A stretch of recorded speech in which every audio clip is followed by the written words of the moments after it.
ازيكم؟ واحدة من أحلى وصفات السمك اللي ممكن تعمليها، سهلة وحلوة جدا في العزومات وخفيفة. هعملها من غير زيت، من غير تحمير، والطعم روعة وتغيير عن الوصفات التقليدية. قبل ما نبتدي ما تنسيش تعملي لي اشتراك في القناة وتفعيل للجرس عشان يوصلك كل جديد مني، وهدخل معاكم بقى في الطريقة على طول. عندي هنا سمك بلطي، انت ممكن تستخدمي اي نوع سمك ينفع يكون فيه لحم كده. ينفع تدخليه الفرن ما ينشفش معاكي، هينفع معاه تتبيله وكل الخطوات دي تمام جدا. عندي هنا سمك بلطي، الكميه اللي انت عاوزاها. هنا كانوا حوالي كيلو ونص زياده شويه، وغسلته كويس جدا، وشلت الخياشيم اللي بتبقى في الراس من جوه دي، انا مش محتاجاها. ومش هشيل الراس كامله عشان بس يبقى شكلها حلو معايا. بعد ما غسلتها طبعا انا بنقعها في ليمون حوالي نص ساعة، وبعمل لها فتحات كده عشان السمك كان عندي حجمه كبير.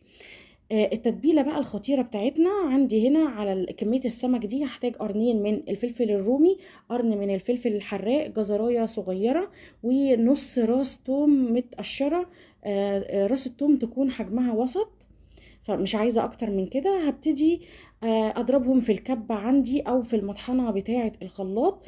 انا عايزاهم ينعموا جدا، يعني لو الكبة بتاعتك ما بتفرمش حلو ممكن تحطي شوية مية صغيرين او تفضلي تضربي فيه لحد ما توصلي للقوام اللي انت شايفاه دلوقتي.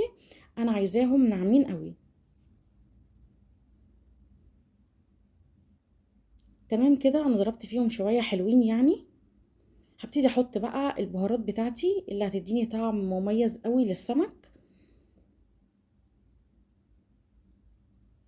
تمام كده، اول حاجة عصرت عندي ليمونتين كبار،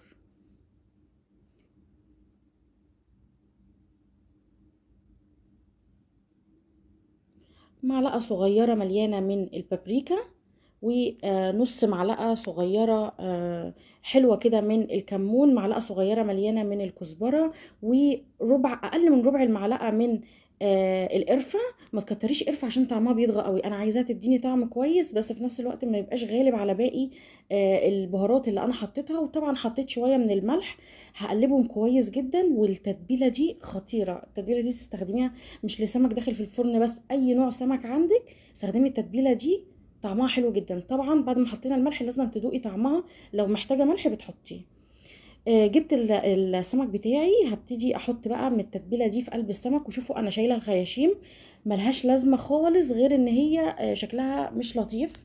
هبتدي احط من التتبيله من بره ومن جوه.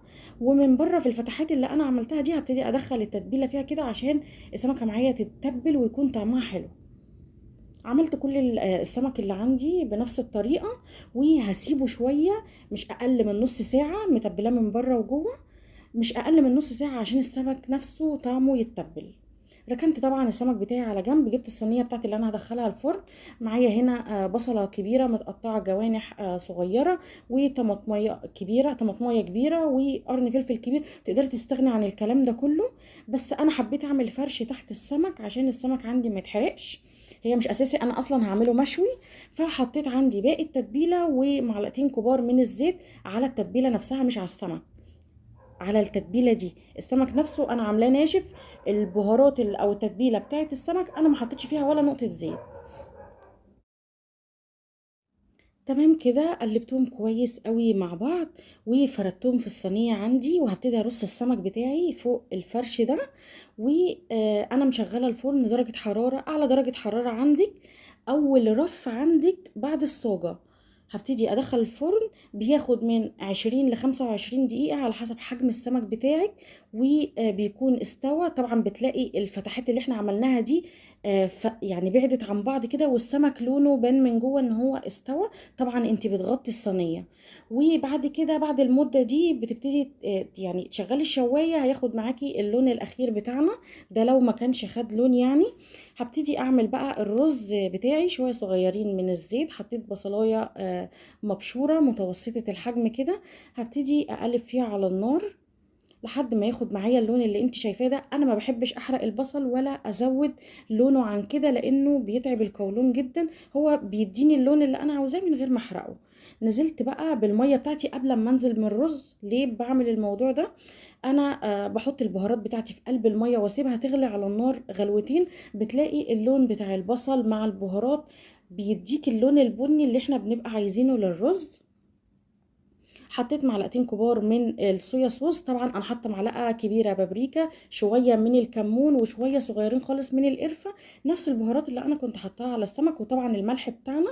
اول لما بيغلي بدوق الميه بتاعته، لو محتاج ملح بظبط الميه قبل ما احط الرز بتاعي، وبعدين بنزل بالرز مغسول ومتصفي، وبظبط الميه فوق الرز بعقله صباع.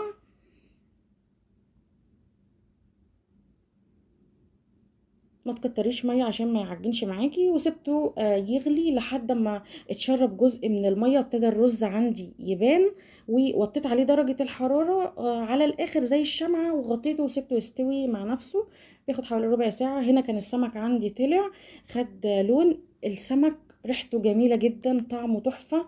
والسمك مشوي معلهوش ولا نقطه زيت، مع يعني ما حطيتش عليه اي ماده دهنيه، هو مشوي كده في التتبيله بتاعته. ريحته وطعمه خطير، ما خدش معايا اي وقت خالص، ما تعبتش في عمايله. صنف مهم جدا للعزومات. يا رب الطريقه تعجبكم.